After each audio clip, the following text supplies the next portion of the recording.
یو نوجوانو د هغه مور بیماره وه او ډیره سخته بیماره وه. ډاکټر صاحب ورته ویلي چې ته وایي ذهن دې خبرې ته یاد ساته او تیار ساته، ته هر ټیم خراب خبر اورېدی شي.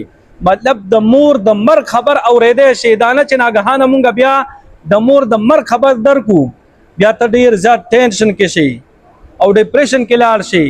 نو دې خبرې ته ځان تیار ساته. الله دې نه کې وي تا ته مونږ هر ټیم خراب خبر درکولی شو، مطلب د مور د مرګ خبر درکولی شو. مور دونه سخته بیماره وه، ډاکټران دې نه مایوسه شوي وو چې د دې علاج ناممکن دی. نو دې ډېر زیات خپل مور ته پریشانه و، ټینشن کې به هر ټیم چې زما مور ته به څنګه شفا میلو شي، دا بیماری به څنګه ختم شي.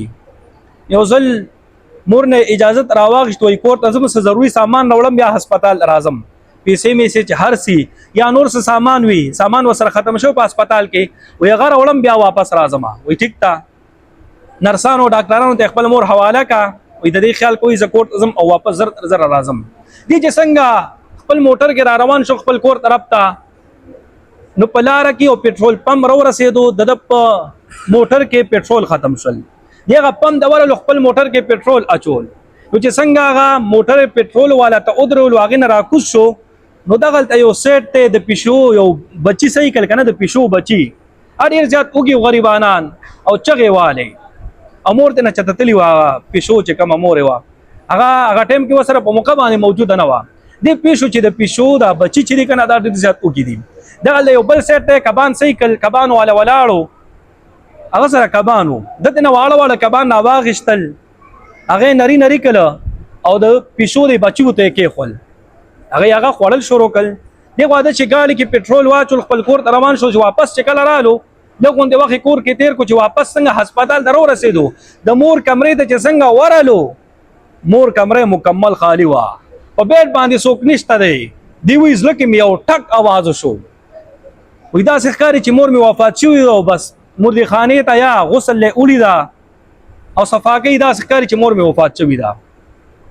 وایي خپې مې پرېږدارې شوې، یو خوا بل خوا مې منډه کې څوک راته ملاوېدل نه چې زما مور څه شوه. وایي اخره کې یو کس سره یو نرس سره میلاو شم، ته زما مور څه شوه. وایي کوم ځای کې پلانکۍ کمره کې وه. وایي تا دې مبارک وي، مور دې وایي نن معجزانه طور باندې وایي طبیعت ډېر زیات ښه شوی، لا خو سخته بیماره وه، طبیعت ډایرک په ډایرک ښه شو. وایي زړه ډېر زیات خو طبیعت خو. وایي اوس یې وایي بهر هوا ته بوتلې ده چې بهر دا فرش هوا پې ولګي، ډاکټرانو هغې ته بوتلې ده. ورشه چمن کې وګوره، چمن کې د مور موجوده ده، اول ته تازه هوا ته یې کېنولې ده. چې څنګه ورلو چې مور یې وکته، زړه ډېر خوشحاله شو، او چې مور ته یې وکتو طبیعت یې ډېر زیات ښه شوی و، ډېر زیات خوشحاله شو. مور ته یې وایي مور جانې طبیعت دې نن څنګه داسې ناګهانه ښه شوی دی؟ وایي زویا خبر نه، وایي وختي اوده شوي ومه، سترګې مې ورلې، وایي پیشوګانو بچي مې سایکل دعاګانې راته کولې چې الله تعالی دا زنانه ډېره زیاته بیماره ده، دې ته صحت ورکړي. د پیشوګانو بچو راته دعاګانې کولې، وایي چې څنګه مې سترګې کولو شوي، وجود کې مې دردونه نو، تکلیفونه پکې نو، ما ډېر زیات خوالې په وجود کې محسوسولو. وایي ډاکټران چې راغلل، هغوی چې راغله چیک اپ وکړو، ډاکټران ورته وایي چې ستا خو طبیعت ډېر زیات ښه شوی دی، بیماري د ډېره زیاته کمۍ طرف ته راغلې ده. وایي اوس چې ته څه وینې بس دغه وایي په حالت کې ګورې نو. دی ورته مورې دا خوب راته لږ بیا بیان کا، بیا ورته خوب بیان کو، وایي بیا راته لږ بیان کا، بیا ورته بیان کو، بیا راته لږ بیان کا، بیا ورته څو ځلې پرې دا خوب بیان کو. دی چې ورته خوب بیانولو، اخوا به دغه پیشو بچو ته خیال کولو چې پیشو بچو ته ما واړه کبان ایښي وو، هغوی اخ کراله الله تعالی صدقه وګرځوله، او هغوی د بچو د پیشو د بچو د دعا له برکته الله تعالی زما مور ته صحت ورکو. نبی کریم صلی الله علیه وسلم خو ځکه فرمایي که نه، وایي د خپلو بیمارانو علاج د صدقې په ذریعې سره کوئ، د خپلو بیمارانو علاج د صدقې په ذریعې سره کوئ. صدقې ډېرې زیاتې فایدې دي، څونه فایدې ته اوس ته بیان شي. لومبنۍ فایده ته اوس ته ما څه بیان کا، او واقعه مې د حضرت موسی علیه السلام بیان کا چې یو نوجوان ورسره رزق هم برکت راولو، ژوند هم الله تعالی سیوا کو. نو دلته پکې څه بیان شول چې بیماری ورسره الله تعالی ختموي. نو صدقه مونږ ته وړوکی شی ښکاري، خو دا ډېر بهترین شی دی.